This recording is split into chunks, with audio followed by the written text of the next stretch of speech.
Baby is gay. Yeah, this is him. He's gay. I called up my dad and I said, hey, guess what? Your grandson, gay. Gay, gay, gay. Ladies and gentlemen, welcome back.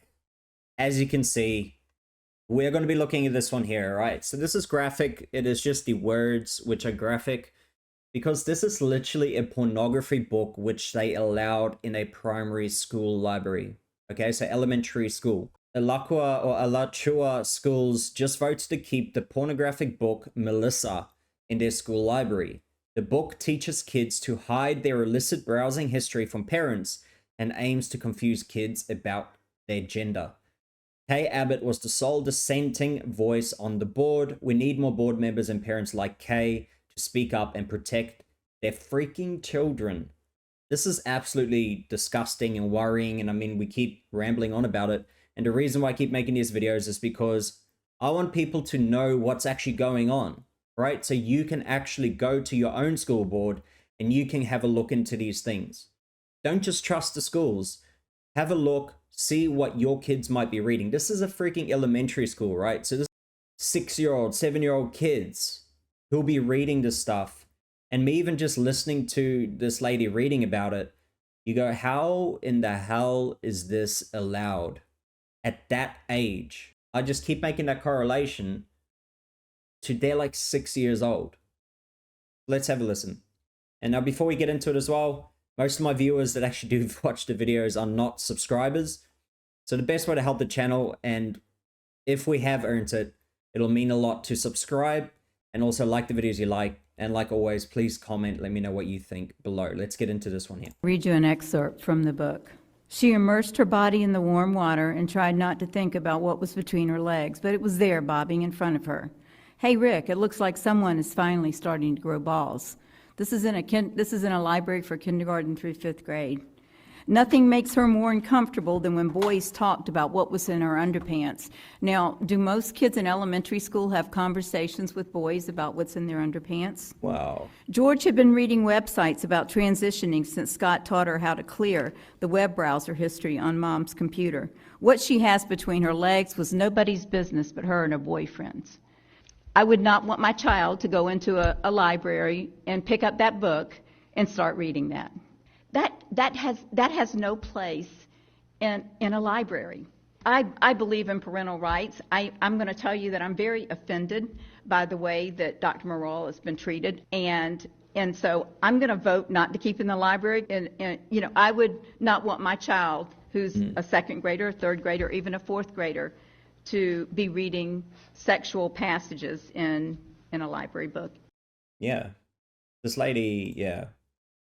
She's a hero, just in my opinion, just for talking up. I mean, how many of these people don't even disagree? They just go, yep, keep it in, keep it in. And to me, they're freaking monsters. The people that kept this book in an elementary school library. Just remember that.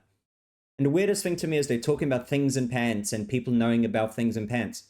And then they say the only person, that's no one else's business. It's her and her boyfriend's business. Why is it her boyfriend's business what's in her pants when she's freaking 6 years old?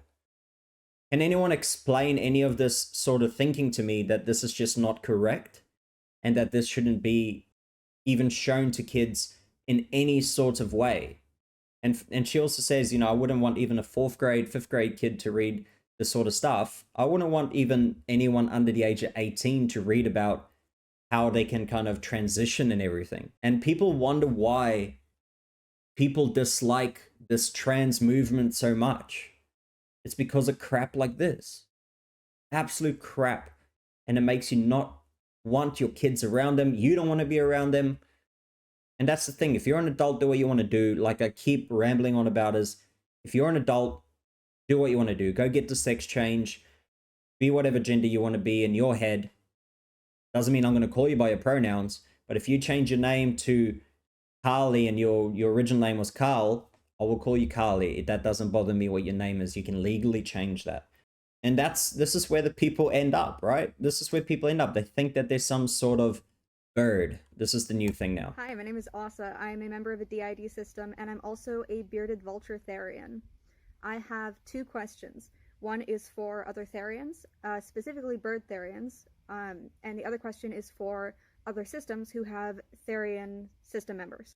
So first question for other bird Therians, what are some things you do that help you feel more connected to your Theriotype? Like, I know that for people whose stereotypes are four-legged, they can do quadrobics, and that helps them a lot. But obviously that's not applicable to bird Therians. Bird Therians. So this is where a few people, when I said the other day with that girl that was talking on the professor stage about how one morning, you know, she'd wake up and she'll feel like girly and she'll dress like a girl and she'll be a girl that day. The next day, wake up feeling more manly, so dress like a man, etc., etc., and expect everyone to call them by the right pronouns. And people wonder why I say that it's absolute bullcrap, like that should not be allowed. And they say, oh, you should just, you know, let them be what they want to be and treat them how they want to be treated. How about this? Are you going to call this person a bird? Here's the apparent, you know, preferred pronouns. They, Z, X, E, bone, brittle. Yeah. See how ridiculous it is when you actually have a look at just there's endless amounts of these new species, new genders, new whatever the heck it's going to be. And if you want to keep going on and following the trend and keep saying, yeah, we'll believe in it, it's never going to end and you're never going to be able to keep up with it. And in the end, people will turn against you and say that now you didn't keep up with it.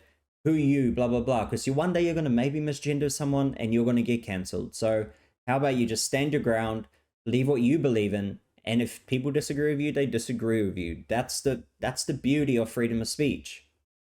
I'll finish it on this one. This absolute failure of a mother. My baby is gay, she says. Baby is gay. Yeah, this is him. He's gay. I called up my dad and I said, hey, guess what? Your grandson? Gay. Gay, gay, gay. And some people don't actually see anything wrong with this, where I think that this is child abuse, just in my opinion. You know, neglect. This comment from this lady, Allison, couldn't agree more. That child needs to be removed out of harm's way. This woman should be arrested for child abuse. Yes, I agree. This is the creepiness out there. And there's people that, you know, say that their kid's trans at 1.5 years old. I just don't understand where it stops. And that's the reason why I'm such an avid speaker against this sort of stuff. And even people nowadays say, why would you, you know, publicly say these things? What if people, you know, stand up against you or try to cancel you or whatever? You know, these things happen. If they try to cancel you, they can try and cancel you. It probably won't work, because I'm not changing what I want to say. I always say that if you're an adult, you can do what you want to do. But when people do this stuff to kids, to me, that's where it's a problem.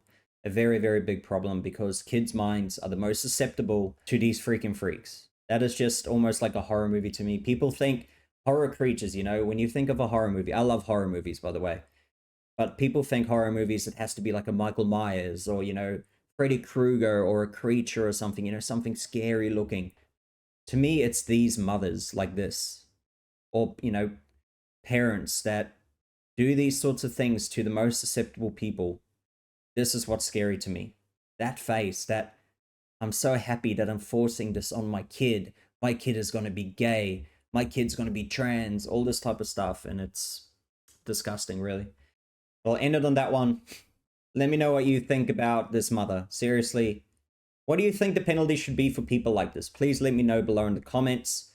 Like the video if you liked it. And like I always say, please subscribe. It's the best way to support the channel. Best way for you to see my videos. And I'll see you on the next one.